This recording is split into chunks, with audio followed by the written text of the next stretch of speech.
کہ تقدیر کیا ہے. اگر سب کچھ پہلے سے ہی لکھا لکھایا ہے تو ہم اپنے اعمال کے ذمہ دار کس طرح ہوئے؟ پھر اعمال کی جزا و سزا کیسی؟ پھر جنت و دوزخ کے کیا معنی؟ وضاحت فرمائیں. بھائی سچی بات یہ ہے کہ اس سوال نے ایک عرصے تک مجھے بھی ستائے رکھا، اور میں سوچتا رہا کہ اگر واقعی اللہ تعالیٰ نے پہلے سے ہی سب کچھ لکھ دیا ہے کہ میں اتنے بج کر اتنے منٹ میں بیٹھ کے یہاں پہ ایک لیکچر دوں گا، یہ تقریر کروں گا، اتنے بج کر اتنے منٹ پہ نماز پڑھوں گا، اتنے بج کے اتنے منٹ پہ فلاں کو گالی دوں گا، فلاں کو تھپڑ ماروں گا، یہ پہلے سے ایک میرا شیڈول مرتب ہے اللہ کے ہاں، لکھا لکھایا پروگرام چھپا چھپایا موجود ہے. میرے کیا قصور؟ تو لکھنے والے کا قصور ہے. بات تو خطرناک ہے نا. تقدیر کیا ہے؟ عربی میں اس کے لیے ایک لفظ لکھا جاتا ہے دینی کتابوں میں، علم اللہ السابق، اللہ کا علم جو پہلے سے اسے حاصل ہے. اللہ کو معلوم ہے کہ آج میں اتنے بج کر اتنے منٹ پہ اپنی مرضی سے، اپنے ارادے سے، اپنی آزادی فکر اور آزادی عمل پہ، عمل سے کام لیتے ہوئے یہ کام کروں گا.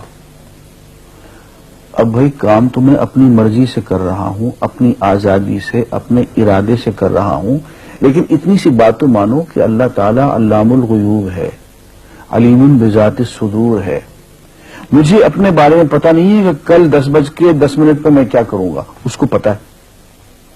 مجھے اپنے بارے میں پتہ نہیں ہے کہ میں 10 سال کے بعد کہاں ہوں گا، کیا کر رہا ہوں گا، فلاں بج کے فلاں منٹ، اس کو پتا ہے.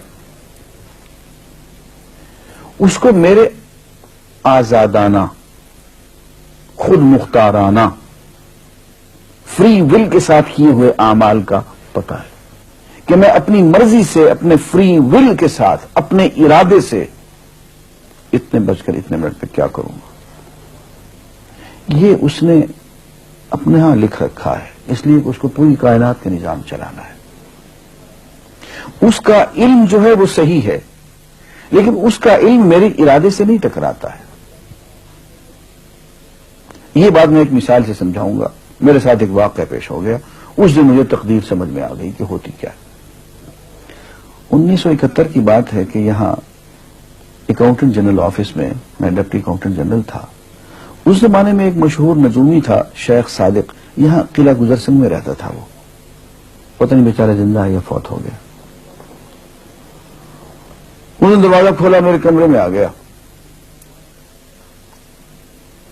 کہاں صاحب ہم آپ کی خدمت کرنا چاہتے ہیں، ہم آپ کو مستقبل کے بارے میں کچھ بتانا چاہتے ہیں. میں نے کہا بھائی میرے پاس فضول باتوں کے لیے وقت نہیں ہے، میں علم نجوم وغیرہ کو اس قسم کی یہ فضول باتوں کو میں نہیں مانتا ہوں، مشغول آدمی ہوں، ان چکروں میں مجھے مت ڈالو. اس نے کہا سر مجھے صرف 1 منٹ تو آپ دے دیں. میں نے کہا ہاں 1 منٹ دیتا ہوں. اس نے ایک بہت بڑا کاغذ میرے سامنے لکھا جس پہ 40 خانے بنے ہوئے تھے، 40 چیزوں کے نام لکھے ہوئے تھے،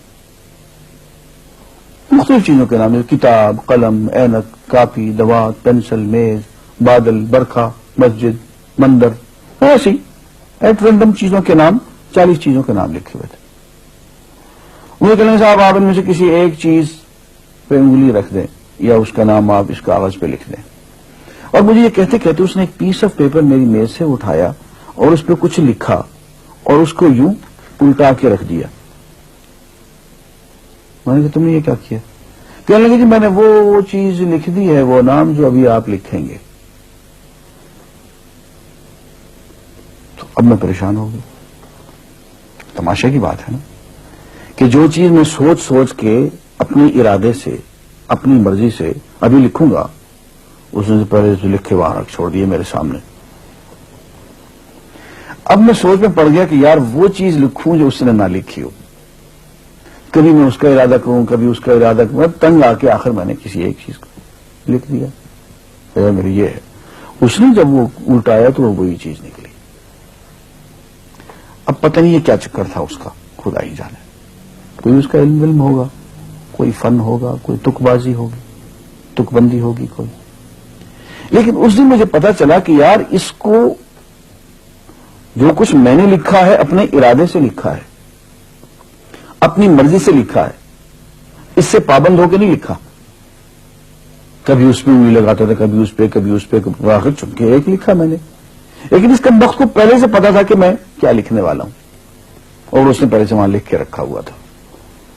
میں نے کہا یار ایک محدود علم والا آدمی میرے آئندہ کے اعمال کو اپنے ہاں لکھ کے رکھ سکتا ہے. چن کے وہ عمل میں اپنی مرضی سے کر رہا ہوں, اپنے ارادے سے کر رہا ہوں, کوئی مجبوری نہیں ہے اس میں, لیکن وہ میری مرضی والا عمل, میرے اپنے ارادے سے کیا ہوا عمل, پوری آزادی کے ساتھ کیا ہوا عمل, اس نے پہلے سے اپنے یہاں لکھ کے رکھا ہوا. یار اگر یہ انسان کر سکتا ہے تو رحمان کیوں نہیں کر سکتا؟ اس نے میرے سارے اعمال جو میں آئندہ چل کے کرنے والا ہوں, وہ سارے کے سارے اعمال اس نے اپنے یہاں لکھ کے رکھے ہیں. اس کو انتظام کرنا ہے, میرے رزق کا انتظام بھی کرنا ہے, آگے میری زندگی, میری موت, میری قبر میں اکوموڈیشن کا پتہ نہیں کہاں کا میرے اس نے انتظامات کرنے ہیں. تو میرے بارے میں اس نے سارا کا ڈاٹا کلیکٹ کر کے رکھا ہوا ہے اپنی انفارمیشن کے لیے کہ یہ اپنی مرضی سے کیا کیا کچھ کرے گا. تو اس کے لکھے ہوئے ہونے سے میری مرضی ختم نہیں ہوتی, میری ذمہ داری ختم نہیں ہوتی, میرا ارادہ, میری فری ول ختم نہیں ہوتی.